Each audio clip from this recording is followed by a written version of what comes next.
उम्र कितनी है तुम्हारी? मेरी अभी 20 साल है। मैंने ग्रेजुएशन की थी Amrita Singh memorial degree college से। एसएससी सीजीएल 2024 का फाइनल रिजल्ट आ चुका है, तो उसमें एक जो बच्चा है चयन हुआ है वो हमारे साथ है। तो क्या नाम है तुम्हारा? मेरा नाम निखिल चौहान है और मैं आपको सबसे पहले धन्यवाद देना चाहूँगा मेरा इंटरव्यू लेने के लिए। ये मेरे पिताजी हैं, इनका नाम है मिस्टर उल्फत सिंह चौहान। मैं ग्राम लहटोई का निवासी हूँ और मेरी प्राथमिक शिक्षा शुरू हुई थी श्री राम पब्लिक स्कूल से और उसके बाद मैंने ग्रेजुएशन की थी Amrita Singh memorial degree college से।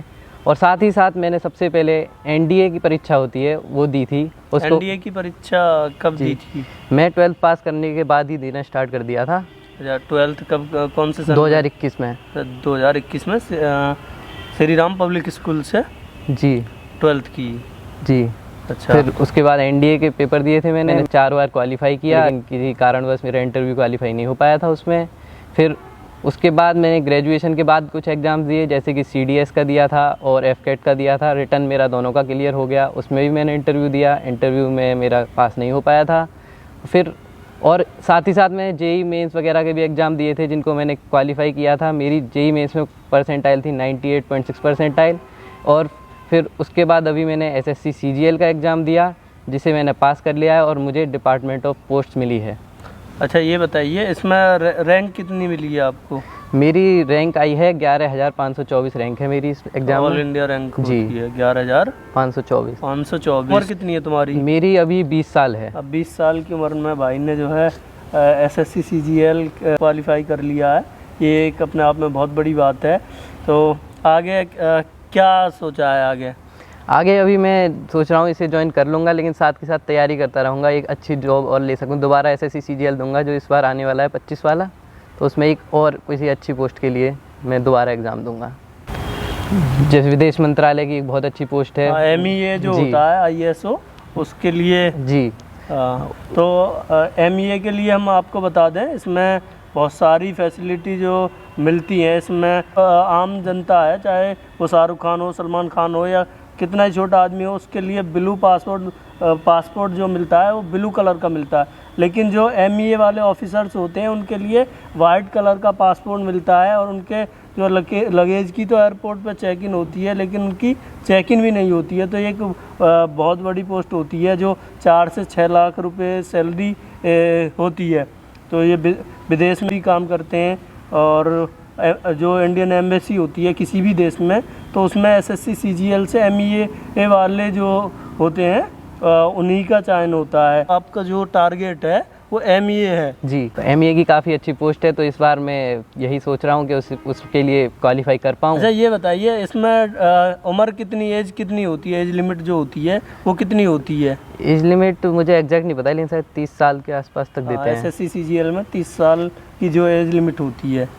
तो अब हमारे साथ फौजी साहब मौजूद हैं। ये हमारे बड़े भाई हैं और एयरफोर्स से रिटायर हैं और इनको देख के भी काफ़ी मोटिवेशन मिलता है। काफ़ी स्पीच जो है हमने कॉलेज टाइम में इनकी सुनी और देखा। तो बहुत बहुत स्वागत है फौजी साहब हमारी वीडियो में। देखिए, अभी हमारे क्षेत्र से जो बच्चे सीजीएल क्वालिफाई कर रहे हैं, यूपी पुलिस का भी रिजल्ट आया है, उसको भी क्वालिफाई कर रहे हैं, तो बड़ी खुशी हो रही है। जिस मुहिम के लिए मैं इस क्षेत्र में आया था, मैं एयरफोर्स में नौकरी कर रहा था और मेरी कम से कम नहीं तो 19 वर्ष नौकरी और बकाया थी। लेकिन मैं सिर्फ इस स्कूल के लिए नौकरी छोड़ के आया।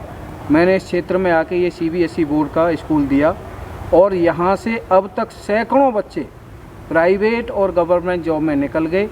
उसी क्रम में मेरा छोटा बेटा निखिल चौहान, जिसने 4 बार एनडीए क्वालिफाई किया, 2 बार सीडीएस क्वालिफाई किया, एफकेट क्वालिफाई किया, जेईई में 98.6 परसेंटाइल लाया, एएमयू के बीटेक एंट्रेंस में 11th रैंक था इसका। और आज ये बहुत अच्छे नंबरों से 390 में से 340 नंबर लाके सीजीएल क्वालिफाई किया है। इसको पोस्टल डिपार्टमेंट मिल रहा है, बहुत अच्छा जॉब है, उसे ज्वाइन करेगा। लेकिन वो अभी इससे संतुष्ट न होकर एमईए के लिए पुनः परीक्षा देगा और हमें आशा है कि ये इस बार एमईए के लिए जरूर क्वालिफाई जैसा कि आप तो एयरफोर्स में सर्विस आपने दी, देश की सेवा में आपका योगदान रहा और आपके यहाँ से तो स्कूल से बहुत सारे बच्चे जो है चयनित होते रहते हैं हर साल। लेकिन अब कैसा लग रहा है आपको, जैसे आपका खुद का जब बेटे का सिलेक्शन हुआ है तो आपको कैसा लग रहा है? देखिए, मेरे लिए तो छात्र के रूप में ही खुशी है। कोई भी मेरा छात्र अगर सेलेक्ट हो रहा है, चाहे वो मेरा बेटा है, चाहे मेरे गांव का है, चाहे मेरे पड़ोस का है, चाहे मेरे क्षेत्र का है, मेरी खुशी तो बराबर है। क्यों ऐसा नहीं है कि मेरा बेटा सेलेक्ट हो गया तो मुझे कुछ विशेष अलग से खुशी हो। ये कैलिबर मैंने दिया है, माहौल दिया है, और मुझे आशा है वो इससे बहुत बड़ी पोस्ट पर जाएगा। फौजी साहब, जैसा कि जो बच्चे तैयारी कर रहे हैं गवर्नमेंट जॉब की या SSC CGL की, UPSC की, उनके लिए क्या मैसेज देना चाहोगे? देखिए, जो अभी एक माहौल बदला है, कुछ समय से मैं देख रहा हूँ एक नया प्रचलन लाइब्रेरी का चला है। बच्चे लाइब्रेरी में जाते हैं, एकांत में बैठ के पढ़ाई करते हैं। तो मैं इस तरफ कदम बढ़ाना चाहता हूँ।